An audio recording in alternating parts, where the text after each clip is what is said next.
mag-set up na tayo ng Stripe. Punta tayo dito sa settings, payments, and connect nyo po si Stripe. Put your email address.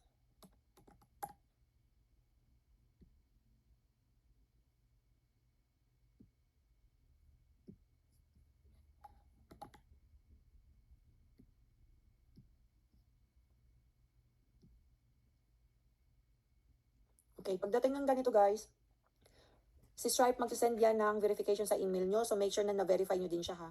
So, wag nyo nang i-scan yung QR code. Use your phone.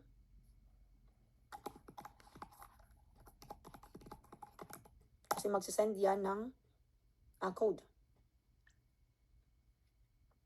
So make sure, ito naman make sure na pinicturean nyo to, nag-download code kayo, and you also copy the code. Okay?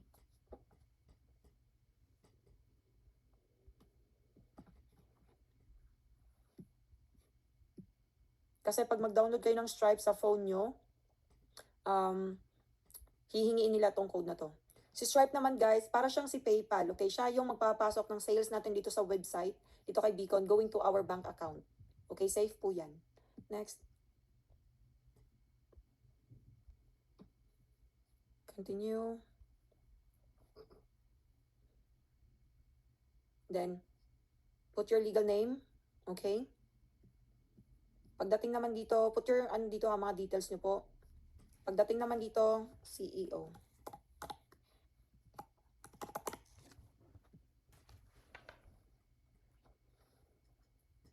Okay, so, na-fill upan na natin yung details natin. Dito naman, select your industry, consulting services. Lagay nyo po yung website nyo dito. Okay? So, mag-add lang kayo, mag-add new tab kayo guys. Search na lang beacons.ai.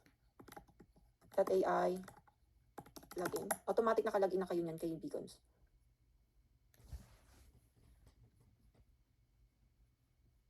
Okay? So, make sure ito yung ano nyo ha. Ito yung website nyo. Okay. Copy.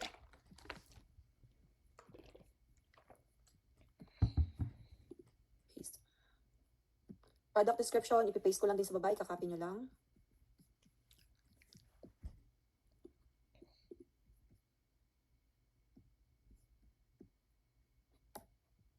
Continue.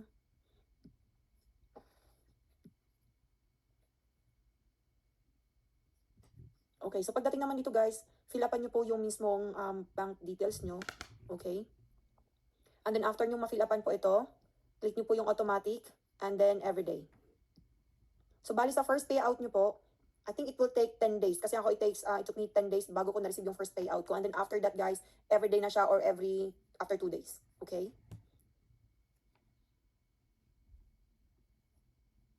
Okay, so nalagay na natin yung mga details natin. Okay? E-check nyo po kung tama ito.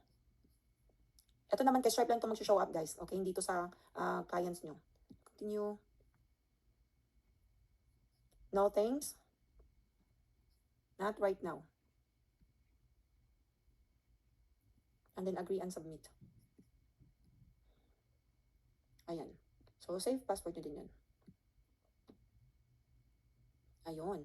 So, ngayon, para makapag-offer po tayo ng payment plan sa mga client nyo, kailangan natin i-on po ito. Okay? Pero pag ma-on to guys, kailangan natin siyang i-upgrade to Creators Pro. Okay? May bayad po para makapag-upgrade. It's $30. But then, since nag-join kayo sa link ko, magkakaroon po kayo ng $20 credit. So, $10 na pang una nyo mababayaran. Pwede naman pong free lang. Kaso, pagka-libre lang ang gagawin nyo guys, 9% po ng kada sale nyo ang kinukuha ni Beacons. Okay? So, pagka naka-on naman ito, hindi na siya magbabawas ng 9% sa inyo. Okay, pero si Stripe mismo nagbabawas si Stripe kasi para lang siyang si PayPal. 'Di ba kada sale na kada may pumapasok na pera kay PayPal, nagbabawas siya ng percentage. So far sa napansin ko, hindi kasi fixed si Stripe eh. So far sa napapansin ko, nasa $20 to $50 kada sale ang binabawas niya.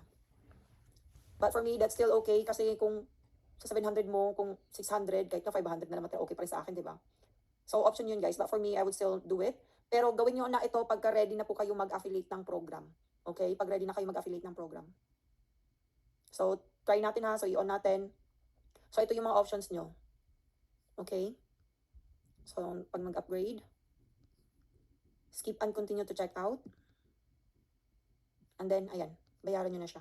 Okay, pag ready na kayo mag-affiliate. Kasi automatic mag-start na po kaagad yung bill niyan. Okay? But once you made a sale, guys, it's not gonna matter anymore. Okay, so, ayun. I think we're done with your website. So, balik lang po ulit kayo.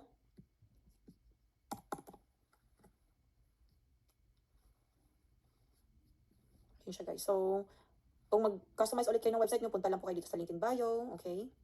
Ayan.